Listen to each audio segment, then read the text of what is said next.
Hello दोस्तों, मैं हूं अंबो। जो स्वागत है आप सभी का डिफेंस एंड डिप्लोमेट्स पे। तो दोस्तों, कल मैंने जैसे जिक्र किया था कि ट्रंप से पूरी दुनिया परेशान है। यूरोप परेशान है, भारत परेशान है, चाइना परेशान है, अफ्रीका परेशान है। पर एक आदमी है जो बिल्कुल परेशान नहीं है। उस आदमी का नाम है पुतिन। राष्ट्रपति पुतिन एकदम कूल है। समय समय पे इनके बड़े मजे लेते रहते हैं और समय समय पर ट्रंप की सारे चाल, सारी नीतियों को वो विफल करते रहते हैं। और सारा जो एक तरह कहते हैं ना, सारा क्रेज और सारा क्रेडिट अपने ऊपर ले जाते हैं और इनको छोड़ जाते हैं। दुनिया भर के लोग तो इनसे परेशान हैं ही, लेकिन घरेलू राजनीति में भी लोग इनसे परेशान हैं। अमेरिका के लोग भी त्रस्त हैं कि ट्रंप कब जाएंगे। मैं इसलिए कह रहा हूं कि ट्रंप कुछ इस तरह की नीतियों पे काम कर रहे हैं जो अमेरिका को गहरे खाई की तरफ ले जा रहा है। एक आदमी और है अमेरिका में जो इनसे कुछ ज़्यादा ही परेशान है। उस आदमी का नाम है एलन मस्क। वही एलन मस्क जो मंगल पे जाने का सपने बेच रहा था, वही एलन मस्क जो सैटेलाइट से इंटरनेट देते हैं, वही एलन मस्क जो ड्राइवरलेस इलेक्ट्रॉनिक कार बेचने का काम करते हैं, वही एलन मस्क जो दुनिया की तकदीर को बदल देना चाहते हैं। लेकिन अपनी तकदीर पे आज उनको रोना आया है। एलन मस्क अपनी तकदीर पे कोस रहे हैं कि क्यों हमने दोस्ती किया डोनाल्ड ट्रंप से, क्यों हमने उनके समर्थन में कैंपेनिंग की, क्यों हमने उनके पीछे पैसे लगाए, क्यों हमने उनको राष्ट्रपति बनवाया। सही सुन रहे हैं, डोनाल्ड ट्रंप को राष्ट्रपति बनाने वाला या बनवाने वाला असल में एलन मस्क ही है। डोनाल्ड ट्रंप चुनाव हार जाते अगर एलन मस्क उनके साथ नहीं खड़े रहते, एलन मस्क उनके पक्ष में कैंपेनिंग नहीं करते। दरअसल दोस्तों, अमेरिका की ये परंपरा रही है कि वहाँ के जो बिलियनियर्स हैं, मिलेनियर्स हैं, वो खुल के किसी एक राजनीतिक दल या किसी एक उम्मीदवार के पक्ष में प्रचार करते हैं, इन्वेस्ट करते हैं।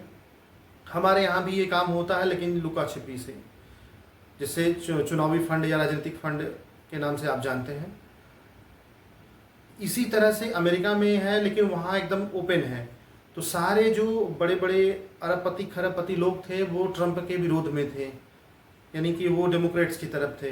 लेकिन रिपब्लिकन पार्टी के लिए समर्थन देने वाले सबसे बड़े व्यक्ति एलन मस्क थे, और एलन मस्क आज इस बात के लिए पछतावा कर रहे हैं। एलन मस्क की दोस्ती ट्रंप से हुई और ट्रंप ने राष्ट्रपति का पद का शपथ लिया। शपथ लेने के बाद वो एलन मस्क की सुनना धीरे धीरे कम करने लगे। उन्होंने एलन मस्क को अपने कैबिनेट में जगह दिया, महत्वपूर्ण पद पे उनको बैठाया भी, उनकी कंपनी को कुछ सरकारी सहायता भी प्रदान किया, उनके कार का प्रचार भी किया। अनेक देशों में उनके जो सैटेलाइट इंटरनेट देने की योजना है और उसके लिए बात भी किया, माहौल बनाया। सब कुछ ठीक ठीक चल रहा था। लेकिन एक समय ऐसा आया कि ट्रंप के दिमाग में एक बिल की योजना आई और उस बिल को उन्होंने नाम दिया वन बिग ब्यूटीफुल बिल। इस बिल में क्या है दोस्तों? ये बिल असल में अमेरिका के बर्बादी की सीढ़ी है। ये अमेरिका की तकदीर को बदल देने वाला बिल है, ऐसा ट्रंप कहते हैं, और ऐसा सच में है। क्योंकि ये बिल जहां अमेरिकी नागरिकों को टैक्स में राहत देता है, कर्मचारियों को टैक्स में राहत देता है, सुरक्षा और डिफेंस पे खर्च बढ़ा देता है, मेडिकल पे खर्च बढ़ा देता है, वहीं ये बिल अमेरिका के जो कर्ज हैं उसको भी बढ़ा देता है। अब कर्ज, बिल्कुल कर्ज, हर देश पे कर्ज है, हमारे यहाँ भी कर्ज है, लेकिन हमारे उनके कर्ज में बड़ा अंतर है, क्योंकि हमारे उनकी जीडीपी में भी बड़ा अंतर है। अमेरिका का जो अभी कर्ज है, वर्तमान कर्ज, वो 33.2 ट्रिलियन है। आप सही सुन रहे हैं, ट्रिलियन। हमारे देश की कुल अर्थव्यवस्था 5 ट्रिलियन के आसपास है। और 32-33 ट्रिलियन का जो उनके यहाँ कर्ज है।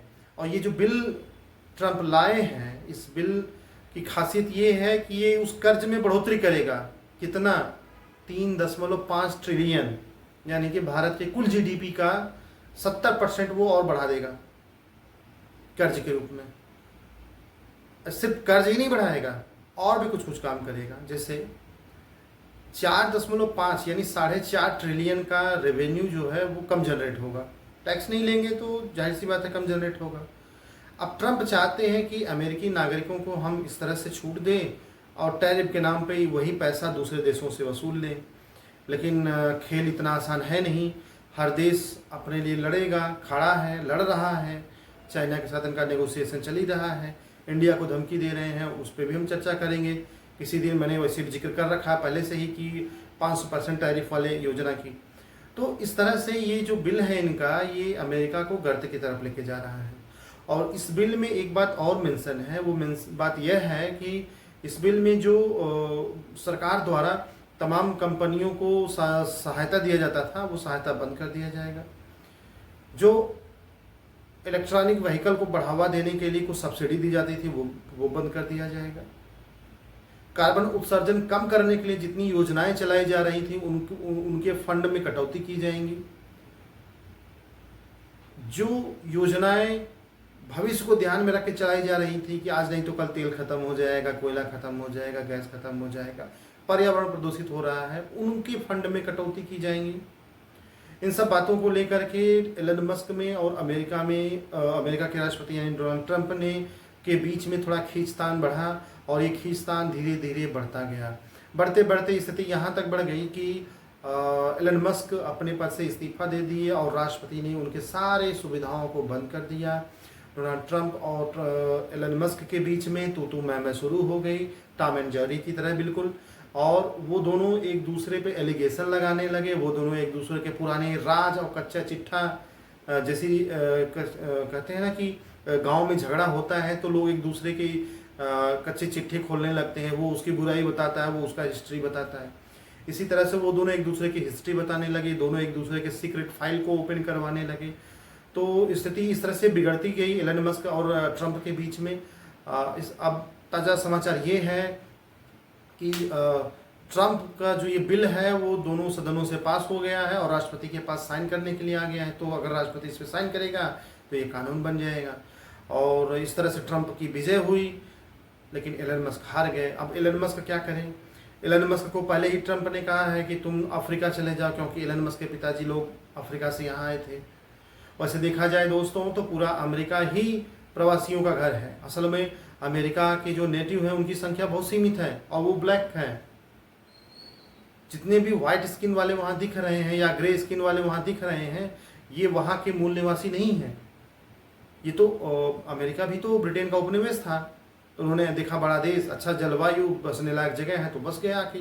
गन कल्चर असल में वहीं से शुरू हुआ था। तो इस तरह की परिस्थितियां अमेरिका में बन गई हैं। और एलन मस्क के सामने वो एलन मस्क क्या हुआ कि उनकी जो करोड़पति के रैंक था ना, अरबपतियों खरबपतियों का, वो रैंक में गिरावट आ गई है। इनकी कंपनी घाटे में चल रही है, इनके शेयर बाजार गिरे हुए हैं, और एलन मस्क को दी जाने वाली सारी सरकारी सुविधाएं, सारी सब्सिडी रोक दी गई है। और ट्रंप ने एलन मस्क को कहा कि अफ्रीका चले जाओ, जहाँ से आए हो वहाँ वापस चले जाओ। तो वापस तो ट्रंप को भी जाना चाहिए, क्योंकि अमेरिका ट्रंप का भी घर नहीं है। तो अब एलन मस्क के सामने क्या बचता है उपाय कि वो किधर जाए? नई पार्टी बनाए या डट के सामना करें, इस बिल का विरोध करें? हालांकि इस बिल का विरोध करने से आप लोगों को कोई लाभ होने वाला नहीं है, क्योंकि खैरात की जिसे भी मिलता है वो उसे छोड़ना नहीं चाहता। दोस्तों, खैरात और सरकारी खैरात, खैरात तो बुरा है ही, लेकिन सरकारी खैरात और बुरा है। हम उदाहरण के लिए आपको बताते हैं। श्रीलंका आपको याद होगा, श्रीलंका ने क्या किया कि अपने नागरिकों को सरकारी सब्सिडी और छूट देना शुरू किया। तो वो चूँकि डेमोक्रेसी वहाँ थी, और डेमोक्रेसी में 2-3 दल होते हैं, वो दल आते हैं, वो सारे राजनीतिक दल कहते हैं कि हम ज़्यादा छूट देंगे, हम ज़्यादा छूट देंगे, हम कर्ज माफ़ करेंगे, हम सब्सिडी देंगे। तो इस परंपरा ने क्या किया कि राज्य को श्रीलंका का खाली कर दिया, और श्रीलंका के पास आय के जो मुख्य साधन हैं वो चाय का बागान है और टूरिज़्म है। लेकिन टूरिज़्म सबसे बड़ा वहाँ का आय का स्रोत है। और ये जब लॉकडाउन लग गया तो 2-3 साल तक टूरिज़्म तो चला नहीं, चाय के बिजनेस में भी गिरावट आ गई। लेकिन सब्सिडी इन्होंने दे रखे थे, कर्ज ले रखे थे, और इस खर्च चलाने के लिए और कर्ज लिया और कर्ज लिया, चीन से भी लिया और जो अंतर्राष्ट्रीय संस्थाएं हैं उनसे भी कर्ज लिया। इस तरह से कर्ज के जाल में फंस के श्रीलंका बैंकक्रप्ट हो गया। मालदीव उसी राह पर है। आज नहीं तो कल जो भी देश राज को उसको कम करेगा, खैरात में जनता को बांटेगा, वो देश पतन की ओर जाएगा। मैं बार बार इस बात का जिक्र करता हूँ कि ट्रंप की जो नीतियाँ हैं वो देश को, अमेरिका को बर्बाद करने की दिशा में आगे बढ़ रही हैं। असल में यही बात है। अब आप सोचिए कि पहले से इनके पास 32-33 ट्रिलियन का कर्ज है, उसमें 3.5 ट्रिलियन और जुड़ जाएगा, 3.5 प्लस उसमें 4.5 ट्रिलियन और जोड़ लीजिए जो राजस्व का घाटा होगा। तो इस तरह से 40 ट्रिलियन के आसपास इनका कर्ज होने वाला आगामी 10 सालों में। तो आगामी 10 साल में जहाँ इनका कर्ज 40 ट्रिलियन का होगा, वहाँ चीन की जीडीपी और आगे बढ़ेगी। तो चीन फाइनेंशियली इनसे आगे बढ़ जाएगा। चीन वैसे भी इनसे आगे है, लेकिन अभी ऑफिशियली ये नहीं तय हुआ है। इसके अलावा डिफेंस में भी ये खर्च करने की बात करते हैं, लेकिन जब इनकम नहीं रहेगा तो खर्च कहाँ से करोगे। तो चाइना वहाँ भी इनको बीट कर जाएगा। तो दोस्तों, अमेरिका जिस तरह से नीतियाँ बना रहा है या ट्रंप जिस तरह से नीतियाँ बना रहे हैं, इतिहास में इनका नाम अवश्य दर्ज होगा। जो ये चाहते हैं कि इनका इतिहास में नाम दर्ज हो, और इतिहास में इनका नाम दर्ज होगा और बहुत बुरे राष्ट्रपति के रूप में दर्ज होगा, जो अमेरिका को गर्त की ओर ले जा रहे हैं। हमें सोचना होगा कि सिर्फ आज बात अमेरिका, श्रीलंका, मालदीव की नहीं है, हमारे यहाँ की भी है। हमारे भी देश में तमाम सरकारें, वो पक्ष की हो, विपक्ष की हो, स्टेट हो या सेंट्रल गवर्नमेंट सरकारें हों, किसानों को चलो कर्जा माफ़ करना एक बनता है कि उनके लिए सिंपैथी होनी चाहिए, वो हमारे अन्नदाता है। पर हर किसी का कर्ज माफ़ी, किसी को किसी नाम पे, किसी को तरह तरह की योजना निकाल के 2000, 3000, 5000 फ्री में दे रहे हैं। ऐसे राजनीतिक दल हैं जो अपने स्टेट के कुल जो बजट है उससे ज़्यादा का अनुदान देने की बात करते हैं। उनको पता भी नहीं है कि हम वादा तो कर दे रहे हैं 3000 महीने देंगे, 5000 महीने देंगे, पर कहाँ से लाएंगे। इस बात पर विचार करना होगा कि देश समाज को किस दिशा में लेके जाएंगे हम, या हमारी राजनीतिक पार्टियां क्या हमें संदेश देना चाहती हैं। इसी तरह से ट्रंप से सवाल वहाँ के लोग नहीं पूछ रहे हैं कि वो अमेरिका को किस दिशा में लेके जाएंगे, और जो सवाल पूछ रहा है वो राष्ट्रद्रोही की तरह देखा जा रहा है। जैसे एलन मस्क, और एलन मस्क अकेले नहीं हैं, उनके समर्थन में डेमोक्रेट्स भी हैं और बहुत सारे वहाँ के बड़े उद्योगपति भी हैं, वहाँ के सिविलियंस भी एलन मस्क के समर्थन में हैं। लेकिन खैरात जब मिलती है तो एक भीड़ उमड़ पड़ती है। फिलहाल अमेरिका की जो भीड़ है वो खैरात लेने में लगी हुई है, और इस तरह का कोई अन्य सूचना मिलेगी तो हम आपके साझा करेंगे, तथ्यों का विश्लेषण करेंगे, सच आप तक लेके आएंगे। तब तक आप जो है हमारे चैनल को देखिए, पसंद आए तो लाइक करिए, सब्सक्राइब करिए। Good bye.